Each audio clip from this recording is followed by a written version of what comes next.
delivering smiles all around the professional careers. Reach us to reach them. உயரங்களை மட்டுமல்ல, வாழ்க்கையையும் உயர்த்துகிறோம். துல்லியமான தொழில்நுட்பம், நம்பகமான பாதுகாப்பு, உயர்வின் புதிய அடையாளம். Accord elevators. அமைச்சர் ஜெகதீஸ்வரியோட ஆடியோ இன்னொன்று ஏன்ட்ட வந்துச்சு. அவன் கன்னியாகுமரிக்காரன் போல அசிங்கமாக திட்டுறான், கேவலமாக திட்டுறான். இந்த அக்காவும் சலிக்காமல் கேவலமாக திட்டுறாங்க. இதை ரிலீஸ் பண்ணால் என்னோட எத்திக்ஸ் போயிடும். அது சேலஞ்சு கூட தமிழ்நாட்டோட முதலமைச்சரா அக்கா விட மாட்டேன் சேலஞ்சுன்னு நான் முதலமைச்சரா அப்படின்னு அவரு ஷாக் ஆகிட்டார். இவங்களும் ஷாக்கு. அப்படிப்பட்டவரை ஏன் திமுக கூட்டணியில் வச்சிருந்துருக்கணும் தான் கேட்குறேன். அப்போ ஓகே, கருப்பு துண்டு போட்டாரே, நான் கலைஞரிடம் சத்தியம் செய்திருக்கிறேன், ஸ்டாலின் அவர்களை நன்றாக பார்த்து கொள்வேன் என்று அப்படின்னு அங்கே போனார். அதுக்கப்புறம் ஜெயலலிதா அவர்களின் போர் வாளாக நான் இருப்பேன்னு அங்கே போனார். அதுக்கப்புறம் விஜயகாந்தை நான் முதலமைச்சராக ஆக்காமல் ஓத மாட்டேன்னு நடுவில் வந்து ஒரு தடவை வந்தார். நீங்கள் வைகோவில் நாம் வந்து ஒரு ட்ரோல் மெட்டீரியல் தான் சரிங்களா. இப்போ புஷி ஆனந்துக்கும் ஆதவர்ஜனாவுக்கும் நடக்கிறது கோல்டு வார். இப்போ அப்படி இருக்கான்னு இருக்கு. அமைச்சர் கீர்த்தனா வந்து ஆதவர்ஜனா கை காட்டினா அவர்களுடைய சர்க்கிளில் இருக்கிற ஒரு கோஷ்டி. அதே மாதிரி அந்த ஜெகதீஸ்வரி அவங்க வந்து புஷியானந்த் அவங்க டீமில் இருக்கிற ஒரு கோஷ்டி. அதே ஜெகதீஸ்வரி தான் வெறும் லட்டு கொடுத்ததுக்காக அந்த அக்கா அவ்வளோ வார்த்தை ஜட்டியோட உட்கார வச்சுருவேண்டான்னு லட்டு கொடுத்ததுக்காக. இப்போ இந்த கோஷ்டி பூசெல்லாம் எக்ஸ்ட்ரீம் லெவலில் இருக்குது, இன்னமும் இருக்குது, இல்லைன்னுலாம் சொல்லவே முடியாது. நீங்கள் ஜெயநாயகன் போஸ்ட்டுக்கு இந்த இடத்துல நான் தாண்டா போஸ்ட் விட்டுவேன், இல்லை நான் தாண்டா போஸ்ட் விட்டுவேன், நான் விட்டுவேன், ரெண்டுமே ஜெயநாயகன் படம் தான். யார் போஸ்ட் விட்டுறதுன்னு ஒன்றும் இல்லை. மேலே ஜெயநாயகன் விஜய் மூஞ்சி இருக்கும், கீழே எத்தனை மூஞ்சி இருது, அது யார் மூஞ்சின்றது தான் பிரச்சனையே. இப்போ நான் ஒரு லைனில் வைகோ பற்றி சொன்னால், வைகோவை காப்பாற்றி கொள்ள வைகோ விஜயை காப்பாற்றுகிறார். ஆகாயம் நேயர்களுக்கு வணக்கம். பத்திரிகையாளர் திரு சே அவர் நம்ம கூட இருக்காங்க. வணக்கம் சே. வணக்கம் ப்ரோ. சமீபத்தில் ஒரு ஆடியோ கால் ஒன்று பேசுனது லீக் ஆயிருந்துச்சு, பல்வேறு ஊடகங்கள்லையும் வந்துருந்துச்சு. அதில் வந்து தாவேகாவுக்குள்ள உட்கட்சி பூசல் இருக்கு அப்படின்ற மாதிரியான ஒரு ஆங்கிள் அது இருந்துச்சு. பலரும் சொன்னது என்ன அப்படின்னா, நீங்கள் பல முயற்சிகள் எடுக்கிறீங்க இந்த கவர்மெண்ட்டை உடைக்கணும்னு, அது நடக்காது அப்படின்ட்டு. உண்மையாகவே உட்கட்சி பூசல் இருக்கா, இல்லை எதிர்த்தரப்பு அரசியல் பண்ணுறவங்க அப்படி ஒரு கட்டமைப்பு ஏற்படுத்துகிறாங்களா? அமைச்சர் ஜெகதீஸ்வரியோட ஆடியோ இன்னொன்று ஏன்ட்ட வந்துச்சு. அவன் கன்னியாகுமரிக்காரன் போல அசிங்கமாக திட்டுறான், கேவலமாக திட்டுறான். இந்த அக்காவும் சலிக்காமல் கேவலமாக திட்டுறாங்க. இதை ரிலீஸ் பண்ணால் என்னோட எத்திக்ஸ் போயிடும். அந்த ஒரு காரணத்துக்காக நான் எங்கே இருந்துங்க எடுத்தீங்கன்னு கேட்டால், தாவேகா வாட்ஸ்அப் குரூப்பில் பரவிக்கிட்டு இருந்துச்சுங்கன்னு அதை எடுத்து எனக்கு அனுப்புகிறாங்க. தாவேகா வாட்ஸ்அப் குரூப்பில் அமைச்சரோட ஃபோட்டோ வச்சு இந்த ஆடியோ பரவிக்கிட்டு இருக்குது, அந்த ஸ்க்ரீன்ஷாட்டோடு எனக்கு அனுப்புகிறாங்க. அப்போ உண்மையாக உட்கட்சி நிறைய இருக்குது. அதே போல் இன்னொரு ஒரு வாட்ஸ்அப் ஸ்க்ரீன்ஷாட், இதை வேணால் நீங்கள் அம்பலப்படுத்தலாம். இது வந்து நான் ஃபஸ்ட் டைம் உங்களுக்கு வந்து எக்ஸ்க்ளூசிவாக நான் தரேன். இது வரைக்கும் என் சேனல்லே நான் வந்து போடலை. தமிழக வெற்றிக் கழகத்தில் வடமேற்கு மாவட்ட சார்பாக ஸ்ரீவில்லிபுத்தூர் தொகுதியில் வெறும் 5 வழக்கறிஞர்கள் மட்டுமே கட்சிக்காகவும் கட்சியின் வெற்றிக்காகவும் உழைத்து உள்ளார்கள். மேலும் நடந்து வந்த சட்டமன்ற தேர்தலில் இந்த 5 வழக்கறிஞர்கள் தான் முழுவதும் கட்சி பணியை கட்சியின் வெற்றிக்காகவும் உழைத்துள்ளோம். ஆனால் அரசு வழக்கறிஞர்கள் நியமனத்தில் ஸ்ரீவில்லிபுத்தூரில் வந்து கட்சிக்காக உழைத்த மற்ற வழக்கறிஞர்களுக்கு எந்தவித அரசு வழக்கறிஞர்களும் பணியும் வழங்கப்படவில்லை. தமிழக வெற்றி கழகம் வெற்றி பெற்ற பிறகு தற்போது கட்சியில் சேர்ந்து 1 மாதம் கூட ஆகாத சில வழக்கறிஞர்கள் அரசு வழக்கறிஞர்களாக நியமிக்கப்பட்டுள்ளார்கள். மேலும் நமது கழகத்தின் சார்பாக வழக்கறிஞர்களும் நியமிக்கப்பட்டுள்ளார்கள். மேற்படி விஷயத்தை இது வந்து விருதுநகர் மேற்கு மாவட்டத்தில் இருக்கிற ஒரு வாட்ஸ்அப் குரூப். இதே இந்த ஸ்க்ரீன்ஷாட் வந்து பல இடங்களுக்கு இந்த நபர் வந்து அனுப்பிச்சிருக்காரு. அப்போ அரசு வழக்கறிஞர்களில் ஊழல் நடந்திருக்குன்னு கட்சிக்குள்ளே டிபேட் நடக்குது. ஒரு வாட்ஸ்அப் மெசேஜ் ஓகே, சரி, வீடியோவா ஒரு ஆள் இன்னொரு எம்எல்ஏவை திட்டினா ஓகேவா? நான் சொல்லவா, ஒரு லூசு பையன் ஆஸ்திரேலியாவில் திட்டிகிட்டே இருப்பானே, ஏய் விஜயனா உங்களை பார்க்குறேன் நான் பொறுக்கி புறம்போக்கு அப்படின்னு ஒருத்தன் திட்டிட்டு இருப்பான், லூசு பையன் பார்த்துருக்கீங்களா? அவனுக்குலாம் மரியாதையே கிடையாதுங்க. அவன் இந்தியாவே கிடையாது, அவன் தமிழ்நாடே கிடையாது. அங்கே உட்காந்துக்கிட்டு முன்னாள் முதலமைச்சர்களை எவ்வளோ கேவலமாக உரிமையில் பேசுனான்னு தெரியும். அவனை அரெஸ்ட் பண்ண முடியாதுன்ற திமிரில் அவன் எவ்வளவு கொச்சையாக பெண்களை கூட பார்க்காம வீட்டில் இருக்கக்கூடியவர்களெல்லாம் அவ்வளோ கொச்சையாக பேசினான். அதனால் அவன் இந்த நாடே கிடையாது. அவன் வந்து என் மேலே இப்போ கம்ப்ளைண்ட் கொடுக்கணும், இங்கே வந்து எங்கேயாவது கம்ப்ளைண்ட் கொடுக்கணும், அவன் வரவே முடியாது. முதல்ல அவன் ஆஸ்திரேலியாவில் ஒளிஞ்சு இருக்கிற ஒரு பன்னி. அந்த பன்னி வந்து இருந்துட்டு போட்டோம். அவன் இதை விட மோசமாக பேசினான். பன்னின்றது கெட்ட வார்த்தை இல்லைங்க, நல்ல வார்த்தை. நான் அவன் கொஞ்சினேன் சரிங்களா. பன்னியெல்லாம் நம்ம ஜாலியாக கொஞ்சம் விளாட்லாம். அந்த லூசு பையன் வந்து மாதவரம் எம்எல்ஏ வந்து 10 லட்சம் வாங்கிட்டான். விஜயனா இவன் தெரியுதா மாதவரத்தில் இவன விஜயனா இவன் என்ன பண்ணியிருக்கான்னா, இவன் வந்து 10 லட்சம் வாங்கிட்டான்னு அவங்க கட்சிக்கார எம்எல்ஏவே ஒருமையில் பேசுகிறான். யார்? தமிழ்நாட்டிலே 2வது அதிக வாக்குகள் வித்தியாசத்தில் ஜெயிச்ச மாதவரம் எம்எல்ஏவை. இவர் காசு வாங்கிட்டார். அவன் தான் திட்டான்னு பார்த்தா கட்சியில் இருக்க பாதி பேர் மாதவர் எம்எல்ஏ திட்டிக்கிட்டு இருக்காங்க. ஒரு கட்சி இருக்கும்போது உட்கட்சி பூசலோ இல்லை சிக்கலோ வரும்ல. இப்போ திமுகவில் வந்து சேகர்பாபு அவர்களை எக்மோர் முன்னாள் எம்எல்ஏ பரந்தாமன் அவர்கள் வெளிப்படையாக குற்றச்சாட்டு சொல்லலையா? அது ஓகே. அது வந்து எப்படி இருந்துச்சுன்னா ஒரு நாகரிகமான முறையில் ஒரு கெட்ட வார்த்தைகள் இல்லாம ஸ்டேச்சருக்கு அவர் அப்படிதான் இருக்கு. வேற மற்றவங்க பேசும்போது கொலோக்கியலா பேசுவாங்க தானே, ஒரு பூசல் இருக்கு தானே. அதான் சொல்றேங்க, இந்த போர் இருக்குல்ல, இது வந்து ஒரு கோல்டு வார். இதை கோஷ்டி பூசல்னு சொல்ல முடியாது.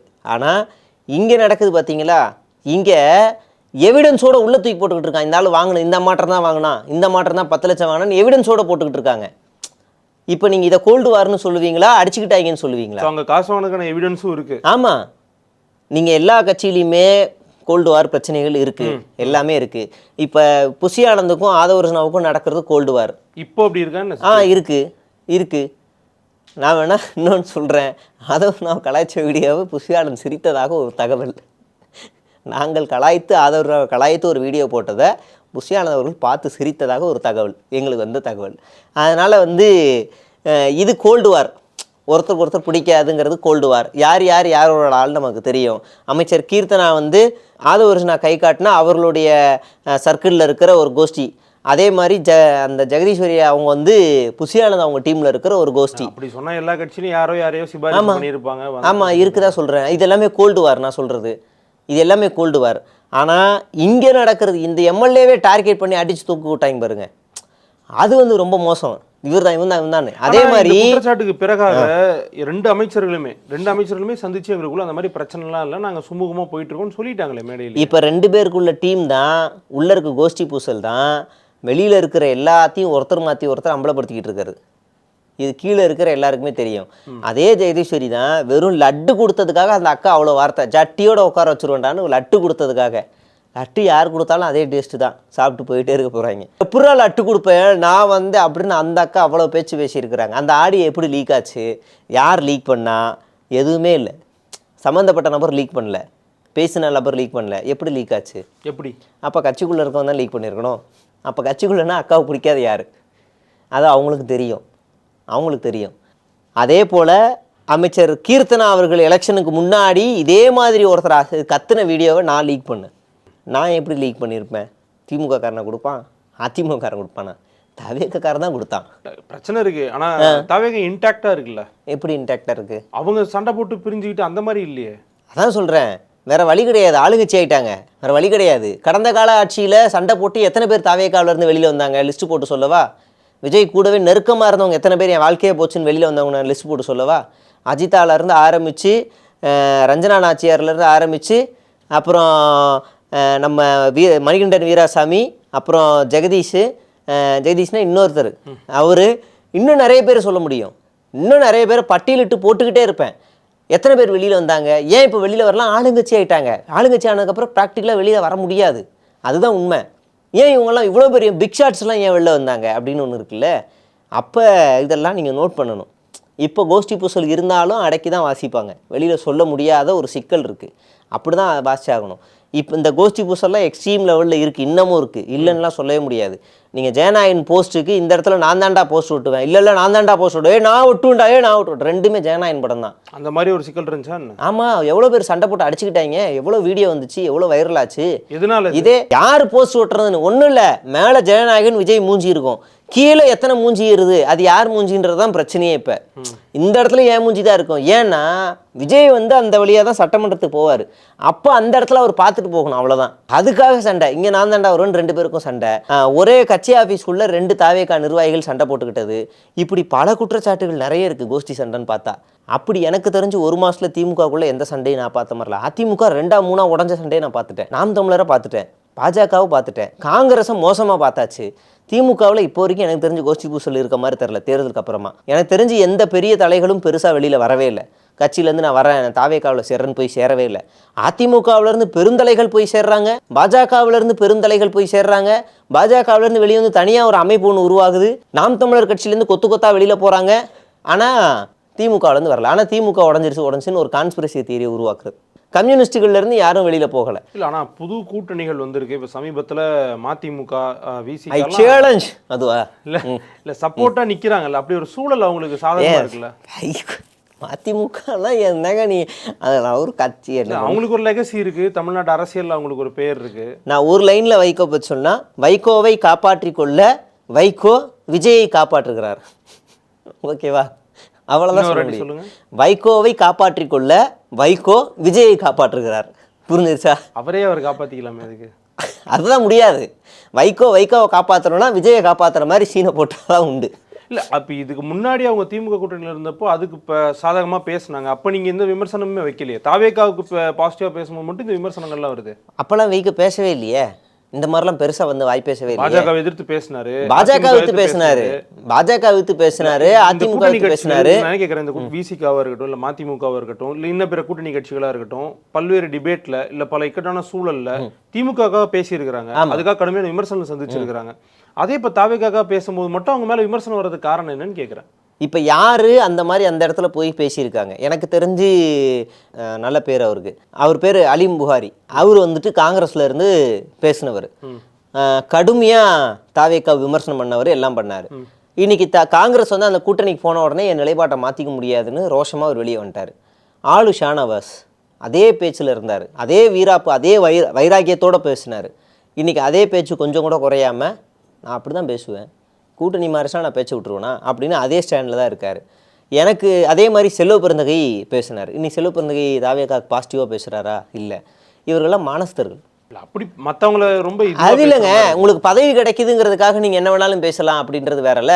இன்னைக்கு விஜய் வந்து இல்லை, இப்போ நானும் விஜயை புகழ்ந்து பேசுவேன். எப்போ புகழ்ந்து பேசுவேன்னா, விஜய் நீட்டுக்கு எதிராக ஒன்றிய அரசை ரொம்ப கடுமையாக விமர்சனம் பண்ணுறாரு, இங்கே பல்வேறு வகையான போராட்டங்களை நடத்துறாரு, RSS சனாதனத்துக்கு எதிராக போராடுறாரு, காவிரி உரிமை போராட்டத்தில் வீதியிலே உட்காந்து பண்ணுறாரு, பெரிய ஃபைட் பண்ணுறாரு, உச்சநீதிமன்றம் போகிறாரு, ஜனாதிபதியை பார்க்குறாரு, பிரதமரை பார்க்குறாரு, பெரிய ஃபைட் பண்ணுறாரு, பரவாயில்ல அப்படின்னா ஓகே, நானும் சப்போர்ட் பண்ணுறேன். நீங்கள் வேணாம் வீட்டுக்குள்ளே பனையூர்லேயே இருங்கன்னு அந்த சிஎம் சொல்கிறாரு, அந்த ஸ்டேட்டு சிஎம் சொல்கிறாரு. இவர் என்னத்தை இப்போ வரைக்கும் சொன்ன மாதிரி எனக்கு தெரியல, இவர் அமைதியாக இருக்காருங்க. அதான் சொல்லிட்டாங்களே, நாங்கள் பேச போகிறதில்ல செயலில் காமிக்கிறோம் அப்படின்னு தானே அவங்களுடைய வாதமாக இருக்குது. என்ன டேம் உடச்சு விட போகிறீங்களா? ராத்திரியா கட்டலைங்க இன்னும். இல்லை, காவிரியில் ஏற்கனவே வந்துக்கிட்டு இருந்த தண்ணி டேமை சொல்கிறேன் நான், அதை உடச்சு விட போகிறீங்களான்னு கேட்குறேன். எப்படி அது செயலில் காட்டுவீங்க? இப்போ வரைக்கும் காட்டவே மாட்டீங்களே. செயலில் காட்டும் போது நாங்கள் பார்த்துக்குறோம், நீங்கள் காட்டாத வரைக்கும் நாங்கள் விமர்சனம் பண்ண தான் செய்வோம்.